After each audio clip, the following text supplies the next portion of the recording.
Assalamualaikum warahmatullahi wabarakatuh.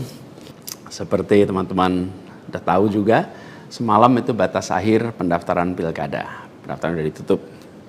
Dan di Jakarta ada satu yang dicalonkan oleh 15 partai, lalu ada satu yang dicalonkan oleh satu partai, dan ada lagi satu yang disebut independen. Dan saya tidak termasuk di dalamnya. Jadi dengan begitu maka udah final ya, bahwa saya tidak ikut di dalam kontestasi Pilgub di Jakarta tahun 2024 ini.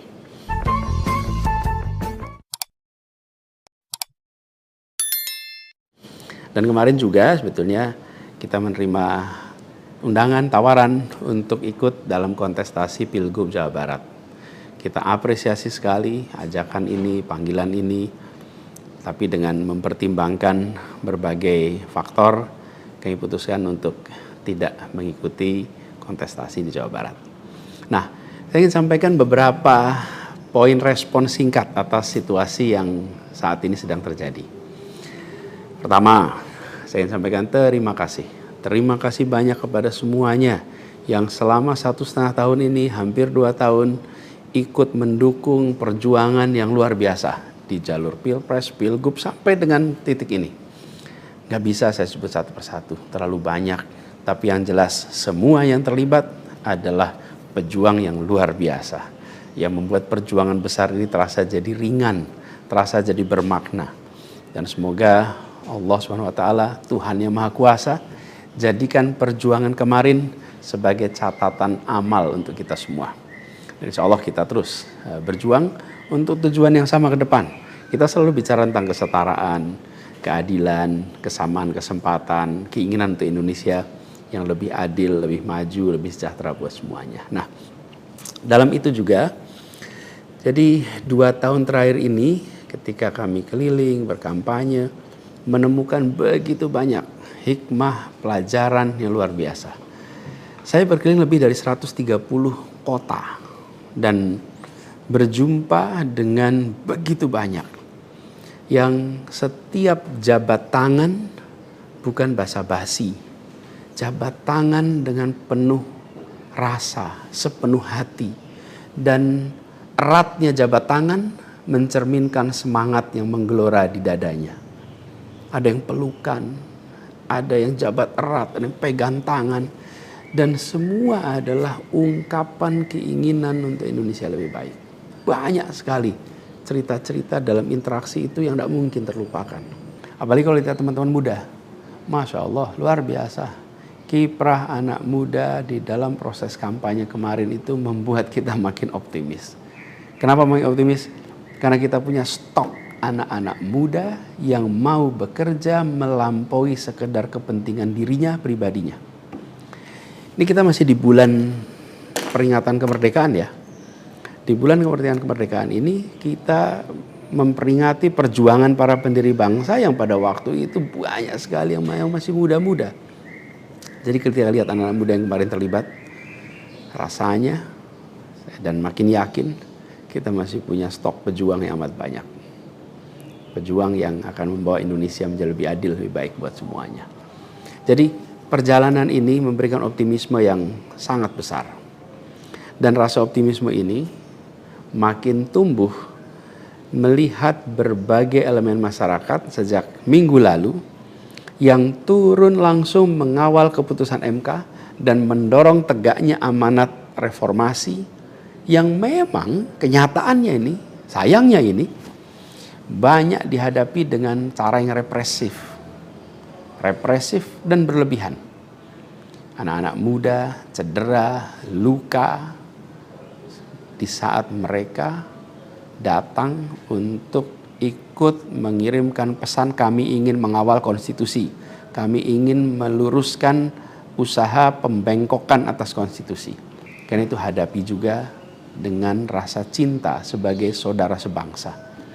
Ini sangat disesali dan ini tidak boleh berulang lagi. Tapi bukan anak-anak muda, jangan pernah gentar. Jangan pernah mundur. Insyaallah jadi catatan untuk diceritakan dengan rasa bangga. Ketika Indonesia konstitusinya terancam, maka anak muda tidak diam. Anak muda terlibat Dan banyak juga generasi-generasi lebih senior yang memilih terlibat walaupun secara usia sudah senior. Dan gerakan ini juga jelas memberikan hasil. Apa yang terjadi? Putusan MK tetap tegak. DPR dan KPU harus mengikuti. Dan di banyak daerah ada calon-calon yang diinginkan publik yang tadinya ditutup jalannya kemudian terbuka. Kenapa? Karena elitnya dipaksa oleh konstitusi untuk memberikan jalan. Dan ini adalah sebuah kesempatan untuk kita memperbaiki kualitas demokrasi dan harapannya nanti mutu pemerintahan di seluruh wilayah Indonesia. Jadi kemudahan yang disediakan oleh MK ini bisa dimanfaatkan. Walaupun di beberapa daerah juga tidak dimanfaatkan oleh partai-partai merespon aspirasi yang sesungguhnya ada dari masyarakat. Karena pilkada ini kan pemilihan di tingkat daerah yang harusnya mencerminkan aspirasi daerah, bukan aspirasi di puncak nasional. Tapi dalam kenyataannya tidak selalu semua bisa berjalan seperti itu. Nah, gerakan masif mengawal putusan MK di berbagai kota ini juga menunjukkan bahwa tidak benar bila rakyat Indonesia disebut sudah apatis, sudah tidak peduli pada kondisi demokrasi. Nope, sama sekali tidak. Harapan itu menyala, harapan itu menyala terang, dan insya Allah makin terang. Dan terangnya harapan ini harus terus kita jaga, kita besarkan sama-sama. Nah, hal lain yang ingin saya sampaikan, bahwa takdir Allah, Tuhan Yang Maha Kuasa, sudah tertulis bahwa saya tidak mengikuti kontestasi kali ini. Dan sejujurnya ada selalu rasa lega setiap kali melewati sebuah persimpangan jalan. Ketika amanat itu diberikan, artinya Allah SWT meyakini bahwa ini yang terbaik. Dan ketika amanat itu tidak berikan, saya yakin Allah SWT sedang melindungi pada kita. Jadi itu juga yang saya jalani selama ini. Begitu kita menyaksikan situasinya, hasilnya, maka saya yakin seolah ada hikmah-hikmah besar yang akan muncul nanti. Mungkin ada yang tanya, Pak Anies, ada nggak penyesalan tidak mengikuti pilkada ini? Kalau saya ditanya ada penyesalan, tidak ada.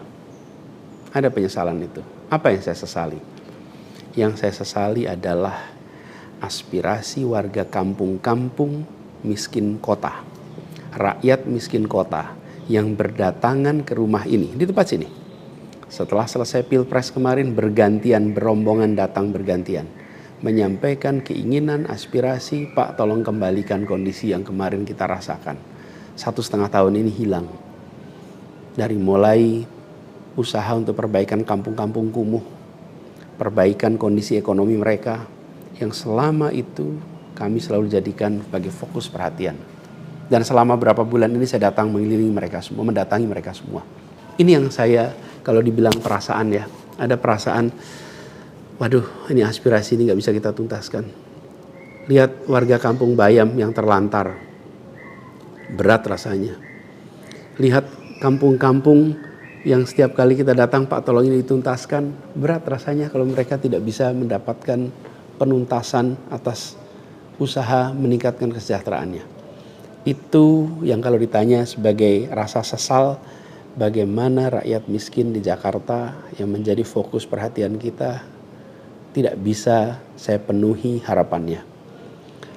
Para saudara-saudara semua, warga kampung di Jakarta, rakyat miskin kota, saya minta maaf karena tidak bisa membantu melalui jalan pemegang kewenangan, pembuat kebijakan.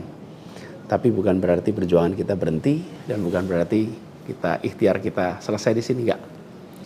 Dengan cara lain nanti kita sama-sama berjuang untuk bisa memperbaiki kondisi rakyat miskin kota yang saat ini sedang menghadapi tantangan yang besar sekali. Saya minum kopi dulu ya. Jadi catatan lain yang saya rasakan ya ketika mengikuti proses ini semua, bahwa terbuka kenyataan bahwa sistem politik kita, demokrasi kita masih amat ringkih. Dan kita punya PR untuk mengajak seluruh rakyat memiliki kesadaran yang lebih baik tentang proses politik, tentang proses demokrasi, agar demokrasi kita itu bisa berjalan dengan benar, berjalan dengan baik, dan hasilnya adalah untuk dirasakan seluruh rakyat. Ini PR tersendiri dan bukan sesuatu yang sederhana, tapi kita harus kerja keras. Dan saya rasa kita jangan berhenti di sini. Karena itu, salah satu tujuan besar yang akan diperjuangkan ke depan adalah meningkatkan kesadaran politik dan demokrasi Indonesia.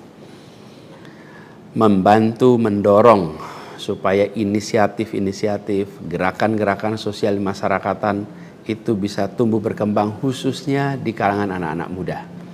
Seperti yang selama ini sudah dikerjakan, seperti misalnya humanis, ubah bareng, turun tangan, dan lain-lain. Nah, ada hal lain yang saya ingin share di sini. Kalau dalam interaksi, termasuk juga di sosial media, banyak sekali yang memberikan usul, saran, lebih baik Anies berkarir di luar negeri aja. Ada yang usul saya ke lembaga-lembaga internasional, ada yang berusul saya untuk mengajar di kampus-kampus di luar negeri. Saya jawab tidak, insya Allah tidak.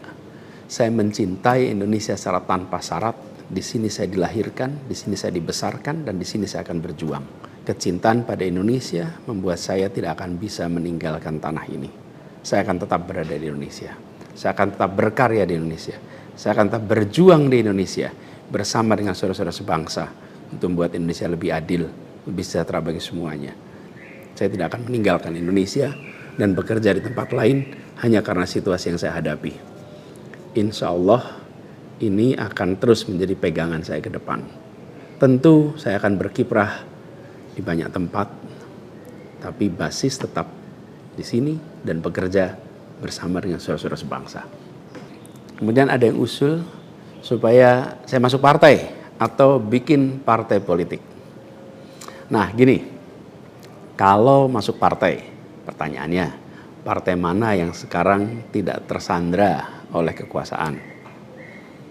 Nah, jangankan dimasuki, mencalonkan saja terancam. Agak berisiko juga bagi yang mengusulkan. Jadi ini adalah sebuah kenyataan nih. Jadi kita lihat aja ke depannya. Apakah lalu akan buat partai politik baru?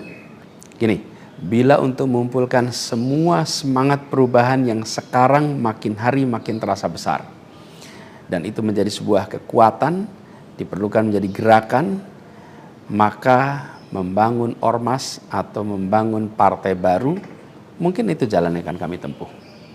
Kita lihat sama-sama ke depan. Semoga tidak terlalu lama lagi kita bisa mewujudkan langkah-langkah konkret untuk bisa mewadahi gerakan yang sekarang ini makin hari makin membesar. Menginginkan Indonesia yang lebih setara, demokrasi yang lebih sehat, politik yang lebih mengedepankan policy gagasan. Ini respon saya atas situasi yang sedang terjadi saat ini. Saya ingin sampaikan pada semua di akhir ini kutipan yang pernah saya sampaikan pekan lalu. Kutipan dari René de Klerk yang dimasukkan oleh Bung Hatta ke dalam pledoinya di tahun 1928 di Den Haag. 96 tahun yang lalu Bung Hatta menggunakan kalimat ini. Saya ingin ulang kalimat itu. Bunyinya begini. Hanya ada satu negeri yang menjadi negeriku. Ia tumbuh dengan perbuatan, dan perbuatan itu adalah perbuatanku. Insya Allah segala perbuatan yang saya lakukan ke depan masih terus tetap dan akan selalu ditujukan untuk negeri yang saya cintai ini, Indonesia. Dan saya harap makin banyak di antara kita semua yang mau bergerak bersama kita, bersama kami untuk Indonesia, untuk keadilan, untuk kesetaraan, untuk kebersamaan, untuk persatuan yang ada di negeri kita. Terima kasih semuanya. Salam hangat dan hormat. Assalamualaikum warahmatullahi wabarakatuh.